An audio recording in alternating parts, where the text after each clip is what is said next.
Hi friends, എല്ലാവർക്കും നമ്മുടെ ഏറ്റവും പുതിയ വീഡിയോയിലേക്ക് സ്വാഗതം. നമ്മൾ ഇന്ന് കാണാൻ പോകുന്നത് ഒരു കൊറിയൻ ഡ്രാമ സീരീസാണ്. പാവപ്പെട്ട ഫാമിലിയിലെ 3 പെൺകുട്ടികൾ പണവും സ്വാധീനമുള്ള മറ്റൊരു ഫാമിലിയുമായി ഒരു പ്രശ്നമുണ്ടാകുന്നു.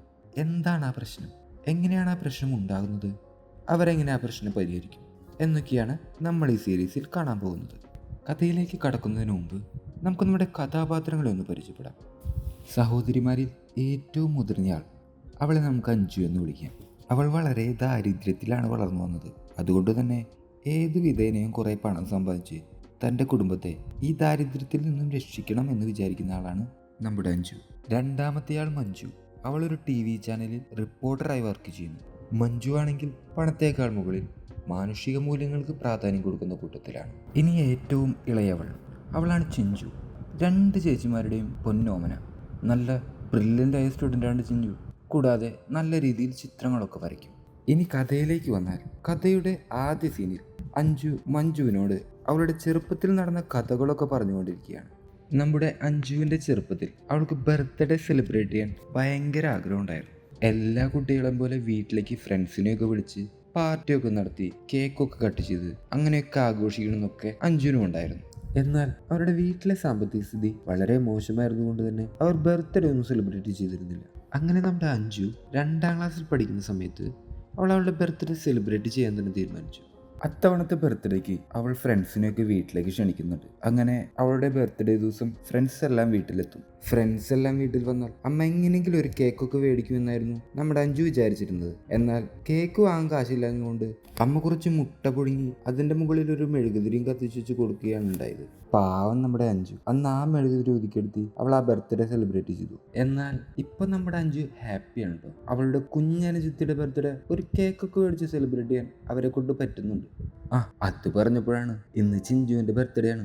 അവൾക്കൊരു സർപ്രൈസ് കൊടുക്കാൻ വേണ്ടി ഒരു കേക്കൊക്കെ മേടിച്ച് അവളെ കാത്തിരിക്കുകയാണ് അവളുടെ ചേച്ചിമാര്. കുറച്ച് സമയത്തിന് ശേഷം അവിടേക്ക് അനിയത്തി എത്തുന്നുണ്ട്. അനിയത്തി വന്നതും ചേച്ചിമാർ ഒളിച്ചു വെച്ച കേക്ക് എടുത്ത് കാണിച്ച് അവളെ ബർത്ത്ഡേ വിഷ് ചെയ്യും. ചേച്ചിമാരുടെ സർപ്രൈസ് ഗിഫ്റ്റ് അവളെ വല്ലാതെ സന്തോഷിപ്പിക്കുന്നുണ്ട്. അവൾ നല്ല ഹാപ്പിയായി തന്നെ കേക്കൊക്കെ കട്ട് ചെയ്യും. അവൾ കേക്ക് കട്ട് ചെയ്തുകൊണ്ടിരിക്കുമ്പോൾ ചേച്ചിമാർ പാട്ടൊക്കെ പാടി അങ്ങനെ അവർ ബർത്ത്ഡേ അടിപൊളിയായി സെലിബ്രേറ്റ് ചെയ്യും.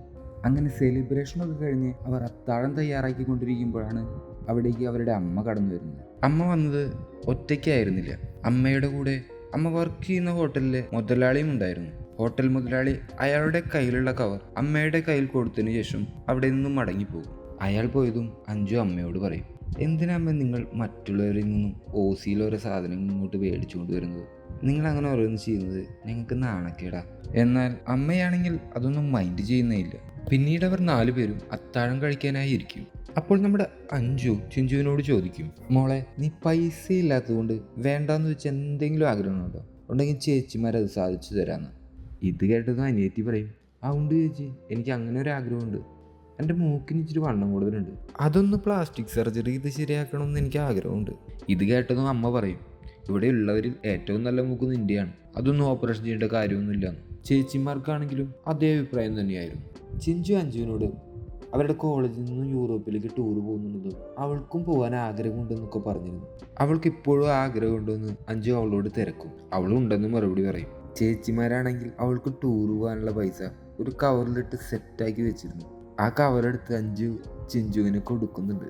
ടൂറ് പോകാനുള്ള പൈസ കിട്ടിയതും നമ്മുടെ ചിഞ്ചു ഭയങ്കര ഹാപ്പി ആവുന്നുണ്ട് കേട്ടോ. അവൾ അങ്ങനെ ആ കവർ വാങ്ങി തുറന്നു നോക്കുമ്പോഴേക്കും അവളുടെ അമ്മ ആ കവർ തട്ടിപ്പറിച്ചു വാങ്ങും. എന്നിട്ട് അഞ്ജുവിനോട് ചോദിക്കും, ഇപ്പം എവിടെ നിന്ന് നിന്റെ കയ്യിൽ ഇത്രയും പൈസ വന്നേ? ഇവിടെ നിങ്ങളുടെ അച്ഛനൊരു അന്യരാജ്യത്ത് പോയി ഒരു ആക്സിഡന്റ് പറ്റി കിടക്കുമ്പോൾ ആളെ കാണാൻ പോകാൻ പൈസ ചോദിച്ചപ്പോൾ നിങ്ങളുടെ കയ്യിലില്ല. അനിയത്തിയെ ടൂറ് വിടാൻ നിങ്ങളുടെ കയ്യിൽ പൈസ ഉണ്ടല്ലേ? ഇത് കേട്ടതും അഞ്ജുവിന് നല്ല ദേഷ്യം വരുന്നുണ്ട്. അവൾ കുറച്ച് ദേഷ്യത്തിൽ തന്നെ അമ്മയോട് പറയും, അച്ഛനെ കാണാൻ പോകാൻ ഞാൻ പൈസ തരില്ല. 5 വർഷം മുമ്പ് കുറേ കടം വരുത്തി വെച്ച് ഇവിടെ നിന്ന് നാട് വിട്ടു പോയിട്ട് പിന്നീട് ഇങ്ങോട്ടൊന്ന് തിരിഞ്ഞു പോലും നോക്കാത്ത അച്ഛനെ കാണാൻ പോകാൻ ഞാൻ പൈസ തരണോ? ഞാൻ തരില്ല. അല്ലെങ്കിൽ അച്ഛൻ വരുത്തി വെച്ച കടങ്ങൾ തീർക്കാൻ ഞങ്ങളിപ്പോൾ പെടാപാട് പെട്ടുകൊണ്ടിരിക്കുക. അതുകൊണ്ട് അച്ഛൻ്റെ കാര്യങ്ങളും പറഞ്ഞ് ഇനി ഇങ്ങോട്ട് വരണ്ടെന്ന് അമ്മയോട് ചേച്ചി പറയുന്നുണ്ട്. എന്നാലും കോളേജിൽ പഠിക്കുന്ന പിള്ളേരെ ഇത്രയും പൈസ ചിലവാക്കി ടൂർ വിടണോ? നിങ്ങൾ പഠിക്കുന്ന സമയത്ത് നിങ്ങൾ ടൂറൊന്നും പോയിട്ടില്ലല്ലോ, പിന്നെ എന്തിനാ ഇവിടെ മാത്രം ടൂർ വിടുന്നത്? അമ്മ അങ്ങനെ ചോദിച്ചതും മഞ്ജു അമ്മയോട് പറയും, അവളിപ്പോൾ പഠിച്ചുകൊണ്ടിരിക്കുന്നത് ഇവിടുത്തെ ഏറ്റവും നല്ല സ്കൂളിലാണ്. അവിടെ പഠിക്കുന്നവരെല്ലാവരും നല്ല പണമുള്ള വീട്ടിലെ പിള്ളേരാണ്. അല്ലാതെ ഇവളെ പോലെ സ്കോളർഷിപ്പ് കിട്ടിയിട്ട് പഠിക്കുന്നവരല്ല. അവരൊക്കെ ടൂർ പോകുമ്പോൾ ഇവൾ മാത്രം ടൂർ പോകാണ്ടിരുന്ന ഇവൾക്ക് വിഷമാവില്ലേ? അതുകൊണ്ട് അവളെ ടൂർ വിട്ടേ പറ്റൂ. അവളുടെ സന്തോഷമാണ് ഞങ്ങളുടെയും സന്തോഷം. പിന്നീട് നമ്മുടെ അഞ്ജു അമ്മയുടെ കയ്യിൽ നിന്ന് ആ കവർ തിരിച്ചു വാങ്ങുന്നുണ്ട് കേട്ടോ. അങ്ങനെ ഒരു ചൂടുള്ള സംഭാഷണങ്ങൾക്ക് ശേഷം അവർ അത്താഴമൊക്കെ കഴിച്ച് ഉറങ്ങാൻ കിടക്കും. പിറ്റേ ദിവസം തുടങ്ങുന്നത് നമ്മുടെ മഞ്ജു അലറുന്ന ശബ്ദം കേട്ടുകൊണ്ടാണ്. അഞ്ജു ആണെങ്കിൽ ഒരു കത്തും പിടിച്ച് അവളുടെ അടുത്തിരിക്കുന്നുണ്ട്. അവരുടെ അമ്മ അവർക്ക് വേണ്ടി എഴുതി വെച്ച കത്താണത്. ആ കത്ത് വായിച്ചിട്ടാണ് നമ്മുടെ മഞ്ജു ഷോക്കായി നിൽക്കുന്നത്.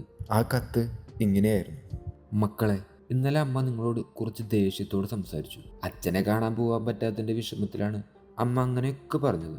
മക്കൾ അമ്മയോട് ക്ഷമിക്കണം. പിന്നെ അമ്മയ്ക്കും ബർത്ത്ഡേ ആഘോഷിക്കണം, ടൂർ പോകണം എന്നൊക്കെ ആഗ്രഹങ്ങളുണ്ടായിരുന്നു. എന്നാൽ അമ്മയ്ക്ക് പോകാൻ പറ്റുന്നത് ഞാൻ നിങ്ങളെക്കുറിച്ച് മാത്രം ആലോചിച്ച് ജീവിച്ചിരുന്നത് കൊണ്ടാണ്.